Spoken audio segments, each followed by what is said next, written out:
Bitcoin price is sat just below $96,000, and to be fair, it looks pretty pumpy because we have got a big week ahead. Connor Kenny reminding us on Twitter that this week, Fed officials are going to be speaking all week. FOMC minutes are dropping on November the 19th, so put that in your calendar. And the major US labor market data is hitting on November the 20th in 3 days' time. This week is going to be one full of bullish positivity, or at least I hope. Because, let's be honest, it's probably done going down. It looks kind of like it's done going down. It hit every single level it needed to in order to test that support level. And right now, you're going to have a bunch of bears frothing. They're going to be absolutely frothing. Like, imagine you've just been bitten by a Thai dog that's been chasing you down the street. You start frothing. We're at that point. The bears are too confident. This video is for informational and educational purposes only. Nothing in this video should be taken as financial advice, investment advice, or any form of recommendation. Don't forget, it's not just the US that's seeing some push for regulatory change in crypto. Nigel Farage is currently in favor to win the next election in the UK, despite being an underdog. And Nigel is very pro Bitcoin. Not only that, but I made a coin called Fish and Chip Coin, and Nigel holds some. That's regardless of the point. Just give this a listen to see the UK's future of crypto if this man gets elected. Folks, it's happening. We're being left behind. There's a global boom in the trade in digital assets, in the use of stable coins, in the usage and investment in all forms of cryptocurrency. We've literally turned our backs on it, both the Bank of England and the FCA being guilty of this. The reason the city succeeded for hundreds of years is that it innovated, it took risk, it saw what the future direction of markets and consumer and customer and commercial demand would be. And we have done absolutely none of it. And frankly, I believe it's a disaster. We should be leading the world in these 21st century businesses. And I just think, for a change, it's so nice to see a British politician pro-crypto. Take all other aspects of politics out of it. You live one life, and you've got to be selfish, and you've got to support who will support you. And I think it's very good that finally we have this. And Nigel isn't the only person that is bullish on crypto right now. Gary Cardone, Grant Cardone's little more wizened brother, but arguably smarter, more intelligent, and an all-around better human being, either has taken to doing some this weekend and it's messed with his brain, or he can see something that a lot of people out there can't right now. This is a $2 trillion industry going to a $200 trillion industry. None of you guys understand how big this is going to be. It started so small. Y'all are looking at it going, oh yeah, but it can't get, this thing can eat everything. Everything. And $2 trillion is nothing. Nothing. $2 trillion industries. I'm old enough to remember when $1 trillion was a $2 trillion industries do not fail. So I would kind of like whatever he's having. But I also completely agree. Over time, Bitcoin will continue. Dips become nothing more than blips on a chart. And today you should actually be more bullish than usual, because MicroStrategy stock is going to start trading again today because it's Monday. And we're going to get an idea of what their NAV premium is. And if their NAV premium is sat below 1, I'm bullish on Bitcoin and I'm bullish on MicroStrategy. Simple fact is, one of those two is going to stop that from going below 1, because below 1 makes no sense. And if we listen to Tom Lee here, he thinks that MicroStrategy is going to be by far the world's biggest company ever. Just listen to this. Michael Saylor is changing the reality of the stock market. The reason is that he probably will end up being the largest, potentially the largest company in the stock market, especially if Bitcoin goes to $1 million. And staying on the topic of MicroStrategy, Peter Schiff today called MicroStrategy and Michael Saylor a fraud, saying that I believe that eventually MicroStrategy is going to go bankrupt. And if I'm being completely honest, I kind of agree, but I also kind of don't agree, and I don't know if it'll happen in my lifetime or not. It probably will, because we'll probably see some kind of black swan, so it's a pretty safe bet that at some point it'll go bankrupt. Whether or not he'll live to see it is a different question, because Peter Schiff is about 70 billion years old. And this tweet that I found straight up bizarre. Michael PIZZINO, the brother of Jason PIZZINO, that's always at the top of YouTube when you type in the word Bitcoin. Now, I know Jason, and we had a really good time in Monaco about 3 years ago when we got very, very drunk. But maybe Michael has been drinking today, because he says this time last year, MicroStrategy printed its highest price in history of $543. It is looking likely it will never trade higher. Now, that is the all-time chart for MicroStrategy stock, of which it never did actually, according to this chart anyway, reach $500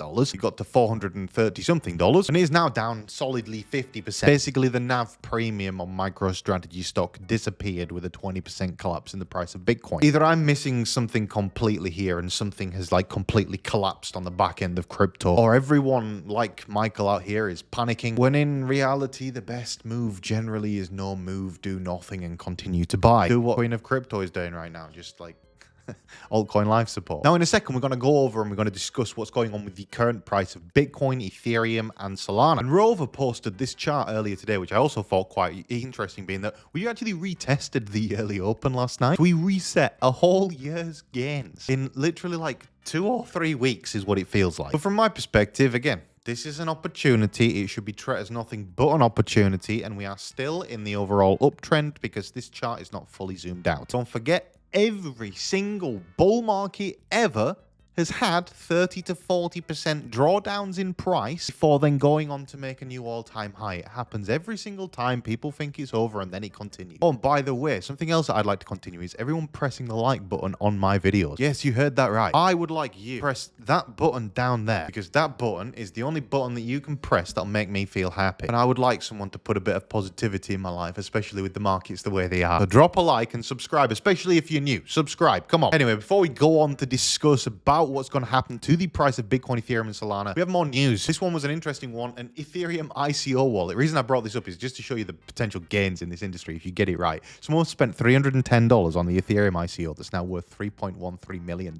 even after a crash, a 10,000x gain. I imagine making a $300 investment 10 years ago. You get locked up, you go to prison, you get out, then you come out and sell, and you got 3 million quid. It wouldn't surprise me if that's the exact scenario here. You got to remember who was actually in crypto with me back in 2013, 2016. These were not legitimate people. These were people with very entrepreneurial backgrounds in very questionable industries. So it's well within the possibility that this guy has put $310 into the Ethereum ICO, gone to prison, being a distributor on a website, and then got released from prison, and now he's rich. And let's just, while we're thinking about being rich, give a moment's thought to everyone's portfolio from earlier this year when Trump first got in charge and Trump coin was $70. And it was a bit of a sign that we should probably have all have sold everything and gone away for a few months, which kind of I did. I did actually a really good job at doing that this year. I cashed out good. My only mistake is I've been dollar costing Solana too high, just a little bit too high. I started at 175 and I should have started at 150. But anyway, heading into this week, we are seeing some very good momentum from a news cycle point of view. The headlines are changing. Sentiment is changing. You can only maintain this aggressive of a bearish sentiment for a period of time. And for sure, if we lose the level at $92,000, it'll do a big wick down. It can go as low as 60K on that wick, and it'll be back up above $90,000 the next day. We are at around or somewhere near the bottom of this trading range. I believe that a break back of this yellow line here at about $96,000 is going to yield Bitcoin price perhaps even going as high again as $120,000 in this range. And I think anybody shorting it at $95,000 needs to head looking at, because you're using too short-term a time frame. You could also make the case that I'm using too short a time frame, and instead we should go up another time frame here to the weekly chart. But again, I would make the case that on the weekly chart, to me, this is nothing more than the same consolidation period than what we've seen previously. I believe that the cycle size has actually shortened, not increased. And I believe that you get your bull market, your bear market, your bull market, your bear market, your bull market, your bear market. And to be fair, I feel like we're somewhere near the end of this range. Ethereum, again, a much similar story in that, sure, terrible dollar price action right now, but when we start looking at its Bitcoin value, that's where we start to notice, actually, we're seeing some support on Ethereum. And the same would go for Solana. If we look at Solana's Bitcoin value, we're starting to see some support now over the many hours starting to form on the Bitcoin values of these assets, which tells me that retail traders have stopped selling. And something else highly important to point out to you this morning is we've seen a 1.51% increase in open interest on Ethereum, and yet the price for the day is down. And as I've risen this point to you many times in the past, when you see an uptick in open interest, pay attention to that pair. follow the money. Right now, there are people trading ETH that haven't had market impact yet. And something that I do to spot trades before I need to take the trade is we monitor open interest spikes and troughs. This could be setting up for an absolutely biblical bounce. But in order to figure all of that out, we'll get back to it in just a second because I want to cover slightly more crypto news first. Because right now, Trump has approved a bill allowing tariffs of up to 500%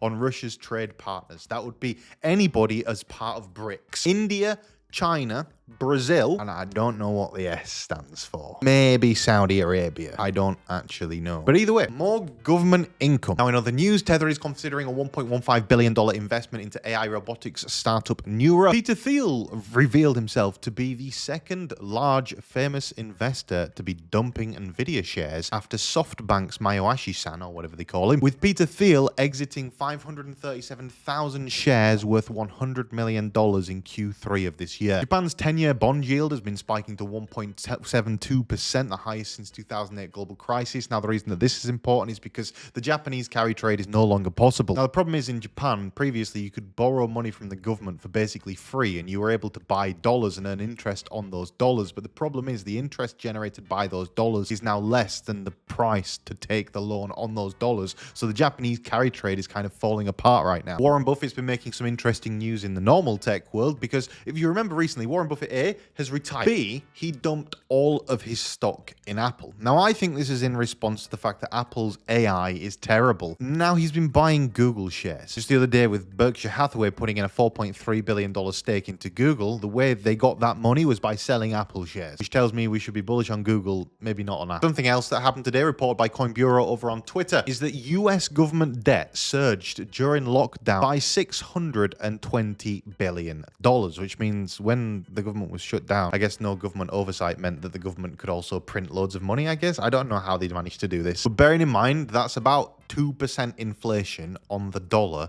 in a period of about a month.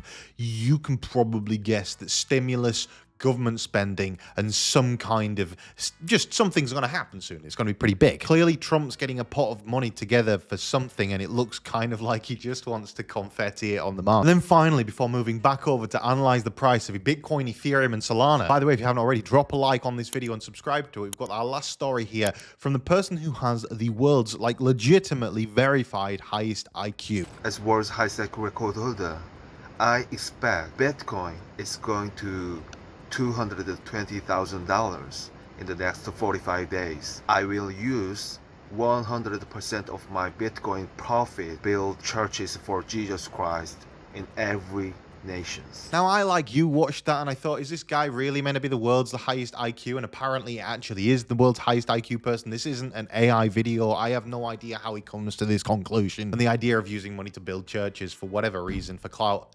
One thing is, though, if he is right, this is going to be a very nice call for me because I am very much positioned if that happens. But now it's time to discuss this. With Bitcoin ending its parabola, can we find some support sometime soon, please, so that we stop going down? And I think the simple answer to that is yes. I think that this you can see it on this chart. It's so clear. Sideways, sideways, sideways. You get bouncing, you get moving in these ranges, but you just go sideways. So now we've entered into another sideways range. If we were to remove all of my rubbish off of this chart here and literally just plot, that was a retest of the previous high. This one has got worse than a retest of the previous high. I wouldn't expect a retest of the previous low, but maybe a low of the range, and of which we have retested the low of that range. So then the next target for Bitcoin becomes a retest of the next high again. So the current range of which we sit in Bitcoin's price right now would be between the range of 92,000, like I keep talking about, and up to about 119,000, which again is the peak range of liquidity in this zone. So I just think we continue to do this, which of course means that we get some upside at some point soon, and it will come. 100% it's going to come, unless we lose this level of support here, and then it's back down to here, and then probably bounce around, and then have a terrible time of it, and then eventually loop back around it. But either way, my main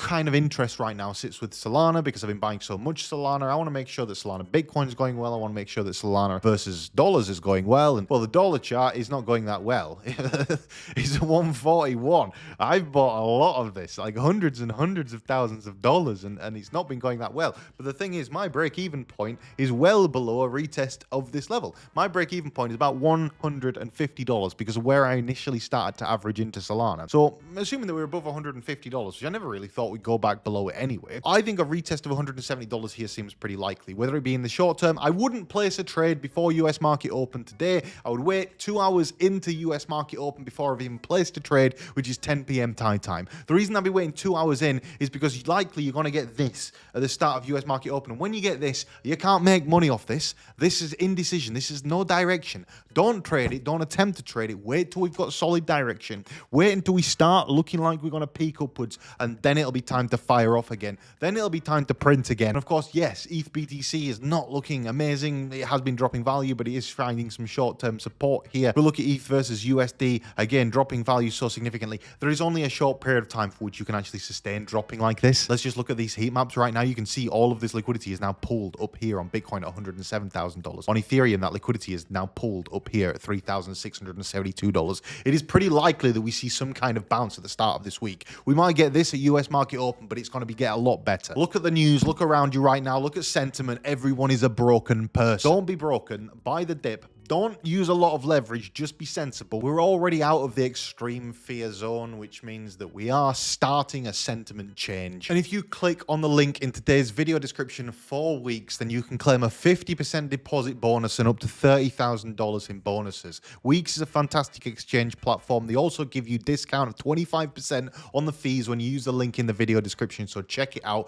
WEEX is a great exchange that I've been using to trade on. Check out those links, and are you bullish or bearish? Let me know in the comment section. No one ever tells me anything. No one ever speaks to me. No one ever leaves comments. So please do leave a comment. I love a conversation with some of you down there. So, and also join my communities. I do have like a Telegram group. The community that I'm in all day, every day. If you ever wanted to just like have a chat with me, I'm in here all the time. You can join it. There's a 35% off discount code for this plan in the middle here, which makes it £65 a month. And we're also doing a $10,000 to $1 million trading challenge in there. We haven't placed a trade yet, but that first trade is probably going to get placed within 24 hours. So if you want to get on the ground floor of the $10,000 to $1 million trading challenge, you only need $1,000 to start, to be fair. And we've got a fantastic track record. Check it out. Links and information in the video description. But on that note, guys, thank you all very much for watching. I really do appreciate you stopping by today. Drop a like, subscribe, and I'll see you in the next one. Goodbye.